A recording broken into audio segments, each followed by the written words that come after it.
अस्सलामुअलैकुम। कैसे हैं आप सब? तो उम्मीद करती हूँ सब खैरियत से होंगे और अल्हम्दुलिल्लाह आप सबकी दुआ से मैं भी अच्छी हूँ। और अभी मैं बच्चों को स्कूल से छोड़ के आ गई हूँ और मुझे आ रही है नींद, पर मैं सोऊंगी नहीं, मुझे बहुत सारा काम करना है। तो मैं सोची कि चलो क्यों ना मैं पहले आप सबसे बातें कर लेती हूँ, और बातें कर लूँगी तो मेरी नींद ख़त्म हो जाएगी और फिर मैं अपने काम में लग जाऊँगी वापस। तो मुझे बात करनी है आप सबसे, बहुत सारी बातें करनी है। एक ब्लॉग में तो मैं आपको बता नहीं सकती अपनी लाइफ के बारे में, 19 साल की स्टोरी जो कि बहुत लंबी है। तो मैं धीरे धीरे इंशाल्लाह हर ब्लॉग में अपने बारे में कुछ ना कुछ ऐसे ऐसे क्वेश्चन लोग करेंगे ना, तो वैसे वैसे मैं बताते जाऊँगी। अपना ब्लॉग भी चलेगा, मेरा ब्लॉगिंग मतलब बताऊँगी। और लाइफ पर तो कुछ है नहीं, बस खाना पीना बनाना बच्चे स्कूल, बस यही चल रहा है। ना मैं कहीं ज़्यादा घूमने जाती हूँ, ना मैं शॉपिंग करती हूँ, ना मैं बच्चों को लेकर के बच्चे फरमाइश करते हैं, वो सब तो कुछ भी नहीं है। बस नॉर्मल जो मेरे साथ हो रहा है, जो मेरे ये मेरी ज़िंदगी का जो चल रहा है, लाइफ का जो रियलिटी है वो दिखा रही हूँ मैं और बता रही हूँ। तो मुझसे चलो क्यों ना बात करते। बहुत सारे क्वेश्चन आए। लोग आपके हस्बैंड कहाँ हैं, और आपके हस्बैंड कहाँ रहते हैं, क्यों चल गए इतने साल के बाद।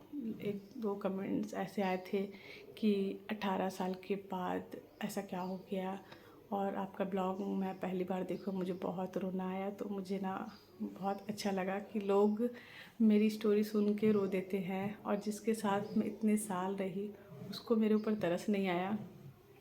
तो ये मुझे बहुत अच्छा लगा। लोगों ने मुझे इतना प्यार दे रहा है और मतलब दे रहे हैं, और सब मुझे सपोर्ट कर रहे हैं। तो मुझे बहुत अच्छा लग रहा है ये चीज़ देख कर के। आप सबका प्यार ना, मुझे बहुत हिम्मत आ जा रही है। नहीं, अपनी ज़िंदगी मैं अब जीऊँगी और लड़ूँगी, आगे बढ़ूँगी। और कोई रहे मेरी ज़िंदगी में, ना रहे, उससे मुझे फ़र्क नहीं पड़ता। किसको जाना था वो चला गया, अब वो तो वापस नहीं आ सकता। अब जो मेरे साथ है, मेरे बच्चे, अपना मैं उनका ख्याल रखना है, उनके लिए जीना है, अपने लिए कुछ करना है, अपने आप को दिखाना है मुझे कुछ करके कि मैं कुछ हूँ, मैं कुछ कर सकती हूँ ज़िंदगी में। बहुत सारी चीज़ें हैं, बहुत सारी बातें हैं। 18 साल का रिश्ता कैसे ख़त्म हो गया, ये एक सवाल है मेरे लिए, खुद के लिए एक ये सवाल है कि 18 साल का रिश्ता कैसे ख़त्म हो गया, क्यों हो गया। कभी कभी बहुत गहराई से मैं सोचती हूँ, बहुत सोचती हूँ। फिर ऐसा लगता है कि अल्लाह पाक ही लगता है मतलब जवाब देते हैं मुझे। मैं अल्लाह पाक से पूछती हूँ तो अल्लाह पाक सवाल नहीं करना चाहिए कि क्यों हुआ है। हर चीज़ में अल्लाह की मसलिहत होती है, अल्लाह की मर्जी होती है, जो होता है बेहतरी के लिए होता है। अल्लाह पाक, इस पर ईमान रखना चाहिए हमें। तो बस ये सोच के सब्र आ जाता है। और फिर जो जितना साथ निभाते एहसान है, लंबा साथ तो अल्लाह का रहता है बस। तो ये चीज़ सोच के सब्र आ जाता है कि जिसका जितना जर्फ है उतना ही आपका साथ निभाएगा, बाकी तो अल्लाह है, बस उसका साथ ही हमेशा रहेगा। उस पर हमें यकीन रखना, ईमान रखना है। और जो हुआ नहीं होना था, लगता मुझे भी, लेकिन हो गया जो होना था। ठीक है, किसी के जाने से ज़िंदगी ख़त्म नहीं हो जाती। हम उस चीज़ को लेके बैठेंगे तो नहीं होगा। मुझे भी देखना है, अपने बच्चों को घर संभालना है, बच्चों को देखना है, 4 4 बच्चे की परवरिश करना है। बट फिर भी लगता है ख़राब मुझे बहुत। लेकिन आप सबका प्यार और हिम्मत मतलब मिलता है ना ऐसे, तो मुझे बहुत अच्छा लगता है। और अल्लाह पाक तो मेरे साथ है ही, अल्लाह पाक ही ने मुझे आप सबसे मिलाया। और मैं ये यूट्यूब मेरी इतनी बड़ी मतलब मैं आई और लोगों ने मुझे इतना प्यार दिया, ये अल्लाह का एहसान है। अल्लाह आपको चाहे तो इज़्ज़त दे, तो अल्लाह बेशक है, अल्लाह जिसको चाहे इज़्ज़त दे। तो अल्लाह ही चाहता है, अल्लाह अपने बंदों को पसंद करता है तो वो इज़्ज़त देता है, दिलाता है सबसे। तो धीरे धीरे इंशाअल्लाह ज़िंदगी आसानी हो। सोचने से बहुत लगता है, लेकिन नहीं सोचो तो फिर कुछ नहीं है, होता है। लोगों की लाइफ में बहुत सारे लोग हैं जिसकी लाइफ में ये सिचुएशन है, ये टेंशन है, फेस कर रहे हैं। ऐसा नहीं है कि मैं ही हूँ, बहुत सारी औरतें तो मतलब इसका शिकार है ही है। मतलब हर औरतें के साथ मतलब बहुत कम है जो अच्छे से अपने शौहर बहुत अच्छे से रखे हैं, उसकी लाइफ में कोई टेंशन नहीं है। इतनी ज़्यादातर जिससे सुनो तो मेरा भी यही प्रॉब्लम है, सब ऐसे ज़िंदगी काट रहे हैं, बच्चे हैं, तो ये सब चीज़ें हैं। तो औरतें ये सब बर्दाश्त करती हैं, और को अल्लाह पाक ने इतना वो सब्र दिया है कि बर्दाश्त करें। मैंने भी किया बर्दाश्त, 18 साल बर्दाश्त किया। उसके बाद जब ये सब आया तो फिर मैंने एक फ़ैसला ही ले लिया कि ऐसे रोज़ रोज़ मरने से अच्छा है कि साथ में रहने से कि हम क्यों ना अलग हो जाएं और अपनी अपनी लाइफ जिए जाओ। जो भी करना करो, 4 शादी करो, हम 4 शादी कर सकते हैं, हमारे में है, अल्लाह ने मुझे मतलब हुक्म है, ऐसा वैसा बात करने लगे तो जाओ करो, मुझे अब कोई फ़र्क नहीं पड़ता, जो चला गया वो चला गया। अब दोबारा फिर भी मुझे बस इतना अफसोस आता है मुझे कि मैं मतलब मेरी जैसी लड़की मैं नहीं बोल सकती, मैं तो लेडीज़ हूँ, खैर 4 बच्चे की माँ हूँ, पर वैसा लगता नहीं है मुझे भी, और लोगों को भी नहीं लगता है कि मैं हूँ।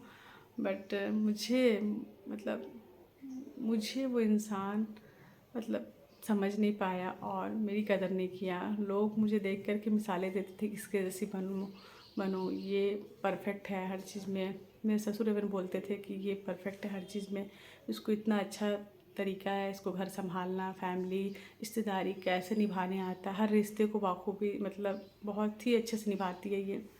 उसके बाद मेरे जैसे मतलब इंसान के साथ ऐसा हो गया तो मुझे बहुत ही आश्चर्य लगता है, हैरानी होती है कि कैसे। बट ठीक है, मैंने इतना ही अच्छे से। और एक भाई ने कमेंट किया था मुझे कि आप कितने ईमानदार थे अपने शौहर के लिए, तो उन्होंने किया आपको तो भाई तो एक हाथ से ताली नहीं बजती है, ठीक है, दोनों हाथ से बजती है। मैं कितनी ईमानदार थी, लेकिन मैं तो निभाई, 18 साल 19 साल निभाई और आगे भी पूरी ज़िंदगी निभाती। अगर एक बार वो सिर्फ बोल देते कि मुझे शादी करनी, तो मैंने इजाज़त देती और करने देती शादी। बट उन्होंने मुझे शादी के लिए इजाज़त नहीं मांगी। उन्होंने ऐसे माहौल पैदा किए, गाली गलौज, मारपीट की, चाहे लड़ाई झगड़ा और नहीं रहना है, बहुत कुछ जो मैं क्या बताऊँ, क्या बताऊँ मैं। तो इस वजह से मैं अलग हुई हूँ। उन्होंने मुझे मजबूर कर दिया कि मैं उनसे अलग हो जाऊँ, ये लगे कि ये मुझसे अलग हो रही है, मैं ना हो रहा हूँ। उन्होंने मुझे मजबूर कर दिया। आपको इतना मजबूर कर दे कोई इंसान कि आप अलग होने पे मजबूर हो जाएं।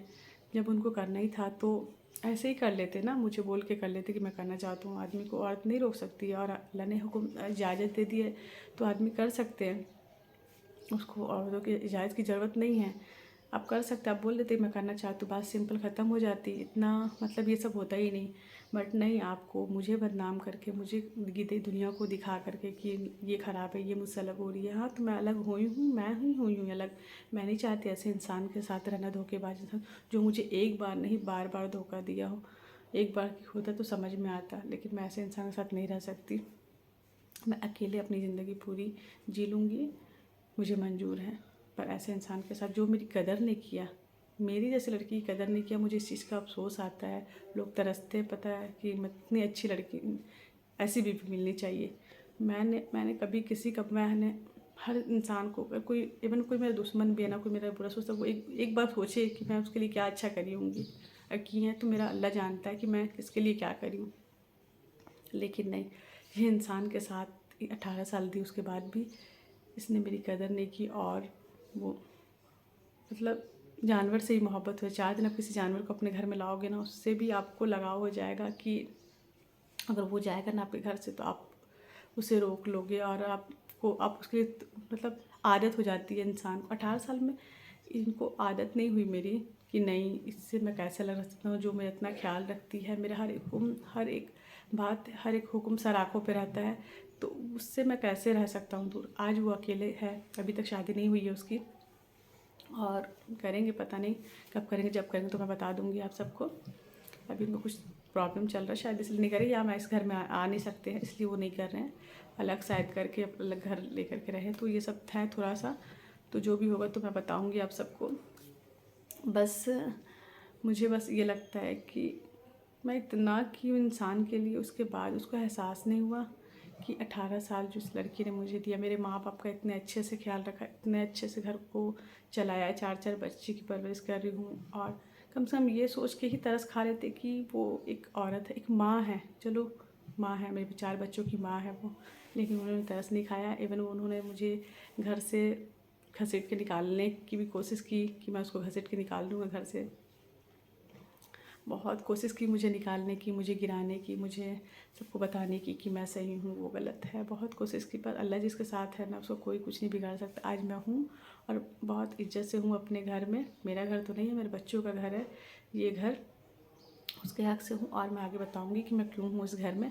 मैं बच्चों के हक़ से भी नहीं हूँ, बात कुछ और है। जो ये हक़ मुझे अल्लाह ने दिया है कि मैं इस घर में हूँ, बहुत सारी बातें हैं जो मैं धीरे धीरे आप सबसे करूँगी और रहूँगी इंशाल्लाह। मैं अपने बच्चों के लिए हूँ और मैं किसी लालची के लिए नहीं हूँ, ना ही मुझे किसी से कुछ चाहिए। मुझे बस चाहिए तो अपने रब से चाहिए। बेशक मेरा अल्लाह है देने वाला, वो देगा, मुझे इज्जत भी देगा और हर चीज़ देगा। आज मैं एक एक पैसे के लिए तरस रही हूँ और एक एक चीज़ के लिए तरस रही हूँ। मैं कभी कुछ जाती हूँ तो देख कर के आ जाती हूँ, मैं ले नहीं पाती हूँ, सोचती हूँ लूँगी। हाँ, ये रहता है, मैं लूँगी इंशाल्लाह। मेरा टाइम भी आएगा ना तो मैं ये लूँगी ज़रूर। आज मैं पैदल बच्चों को स्कूल लाना ले जाना करती हूँ, कितनी मुझे तकलीफ़ होती है। कहीं भी जाना रहता है तो ऑटो में जाती हूँ, पैदल जाए तो मैं सुबह के टाइम ना ऐसे ना नाचती हूँ घर में ना। मैं मतलब मेरा बिजी शेड्यूल है ना, कभी मैं आप सबको ना अपना मॉर्निंग से लेकर नाइट तक का रूटीन दिखाऊंगी ना, आप सब सोचोगे कैसे करती है। उसमें मैं अपने लिए टाइम निकाल के, कि ये मेरी खुशी है ब्लॉगिंग करना, मैं अपने लिए टाइम निकाल करके मैं ब्लॉगिंग करती हूँ, आप सबसे बातें करती हूँ और आप सबका इतना प्यार मिल रहा है, रिस्पॉन्स मिल रहा है, तो मुझे और भी हिम्मत आ रही है और मुझे इतना अच्छा लग रहा है कि मैं ज़िंदगी में कभी आज तक कुछ भी नहीं किया अपने लिए, कभी कुछ नहीं, अपने आप को ना पूरा अपने परिवार के लिए ना कुर्बान कर दी, इतना समय दी।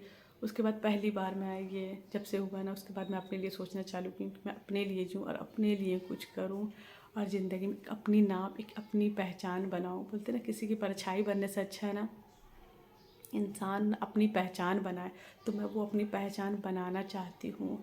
मैं दिखाना चाहती हूँ कि मैं कमज़ोर नहीं हूँ। वाकई मैं कमज़ोर नहीं, मैं बहुत स्ट्रांग हूँ। मैं कमज़ोर हूँ तो सिर्फ अपने रब के सामने, मैं उनके सामने रोती हूँ, अपने दिल की हर एक बात बताती हूँ।